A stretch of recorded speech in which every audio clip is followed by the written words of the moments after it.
출애굽기 2장 11절에서 15절까지의 말씀입니다.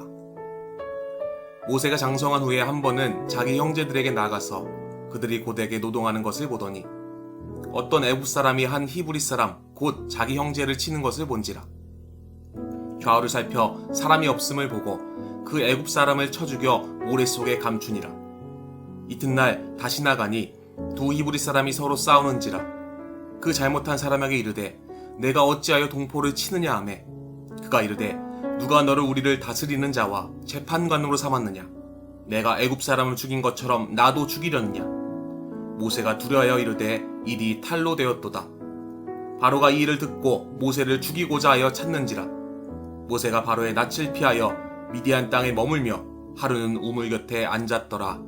오늘 우리에게 주시는 하나님의 말씀입니다. 우리의 인생은 짧고도 긴 기다림의 연속이라고 말할 수 있습니다. 식당에서 음식을 기다리고 또한 주문한 택배를 기다립니다. 부모님은 하교한 아이를 기다리고요. 데이트하는 연인들의 기다림, 군대 간 남자친구를 기다리는 여자친구의 기다림 등 우리의 삶은 수없이 많은 기다림 속에 인생을 살아갑니다.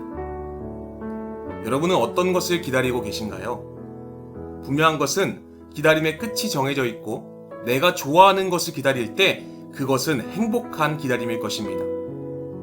반대로 기다림의 끝이 없고 내가 싫어하는 것일 경우 그 기다림은 절망과 좌절의 기다림일 것입니다.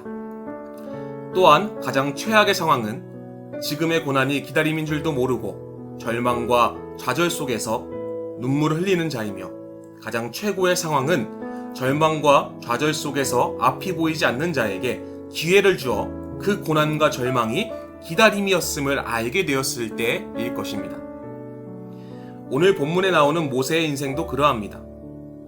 애굽의 왕자로 장성한 모세가 공사판에 나갔다가 동족들이 고되게 노동하는 것을 보고 연민의 마음을 가지고 있었습니다. 어머니 요게벳의 영향으로 자신이 히브리인이라는 정체성을 확실히 가지고 있었기 때문입니다. 애굽인 공사감독에게 매맞는 히브리인을 보면서 모세는 분노를 억제하지 못하고 좌우를 살펴 사람이 없음을 보고 그 애굽 감독을 쳐 죽였습니다. 그는 당시 40세였지만 여전히 인격 훈련이 안 되어서 혈기를 다스리지 못한 상황이었습니다. 정말 모세가 하나님을 온전히 아는 히브리인이었다면 사람이 있는지 좌우를 살피기보다는 하나님께 뜻을 물어보았을 것입니다. 한마디로 모세의 정체성이라는 껍데기는 지니고 있었지만 속은 비어 있었다라는 것입니다.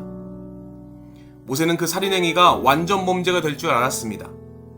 다음날 모세가 다시 노역장으로 나가보니 두 히브리인이 싸우고 있었습니다.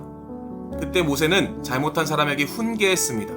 하지만 현실은 냉정했습니다. 출애굽기 2장 13절에서 14절인데요. 이튿날 다시 나가니 두 히브리 사람이 서로 싸우는지라. 그 잘못한 사람에게 이르되 내가 어찌하여 동포를 치느냐 하매 그가 이르되 누가 너를 우리를 다스리는 자와 재판관으로 삼았느냐. 내가 애굽 사람을 죽인 것처럼 나도 죽이려 하느냐. 모세가 두려하여 이르되 일이 탈로 되었도다 라고 말씀합니다. 그 냉정한 말에 모세는 큰 충격을 받았습니다. 애굽 사람을 죽인 사실이 폭로되는 것보다 더 큰 충격은 자기 편인 줄 알았던 히브리 사람들이 자신에게 냉정하게 대한 그 현실이 정말 더 최악의 상황이었을 것입니다. 결국 모세는 미디안 광야로 도망쳐서 거기서 40년을 머물게 되었습니다.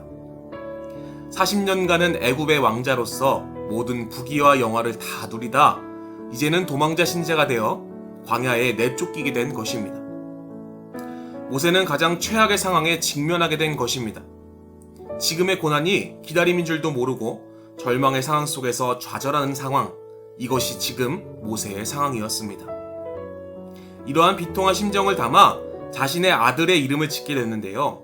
출애굽기 2장 22절에 그가 아들을 낳음에 모세가 그의 이름을 게르솜이라 하여 이르되 내가 타국에서 나그네가 되었음이라 하였더라 라고 말씀합니다. 모세는 자신의 아들을 이름을 지을 때 자신이 타국에서 나그네가 되었다라고 그 아들의 이름을 부여하는 것을 봐서는 지금 모세가 처해 있는 상황이 참 좌절되고 절망 속에 있다는 것을 우리는 알 수 있다는 것이죠.